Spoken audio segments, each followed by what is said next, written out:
মাজার ভাঙার বিষয় নিয়ে বেশ কয়েকদিন ধরে সোশ্যাল মিডিয়ায় অনেক আলোচনা সমালোচনায় দেখতেছি। এক একজনের এক এক রকম বিভিন্ন মতবিনিময়ও দেখতেছি। তবে মাজার ভাঙাতে যাদের মনে অনেক কষ্ট লেগেছে তাদের প্রতি আমার কিছু প্রশ্ন। এই উত্তরগুলো হয়তো আমার জানা নাই, আপনাদের কাছ থেকে আমি জানতে চাই যে আপনারা বলতেছেন যে এই মাজারের পীর অলি ওনারা না আসলে এদেশে ইসলাম আসতো না, তাদের হাত ধরে এদেশে ইসলাম এসেছে, আর এখন তাদের মাজার ভাঙ্গা হয়, এটা ঠিক না।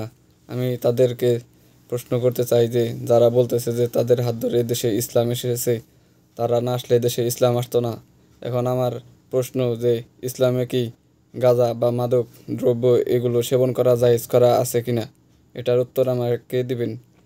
তারা এতদিন যে মাজারে গাঁজা সহ আর অন্যান্য বিভিন্ন মাদক খাবার খেয়েছে, তারা যে এতদিন এগুলার প্রতিরোধ করে নাই কেন?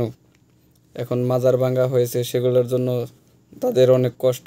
তাদের কাছে আমার এই 2 নম্বর প্রশ্ন যে এতদিন বছরের পর বছর তারা মাজারের ভিতরে গাঁজা খাইছে, এগুলা কি তাদের নজরে পড়ে নাই? তারা কেন এগুলার বিরুদ্ধে কোনো কথা বলে নাই? আজকে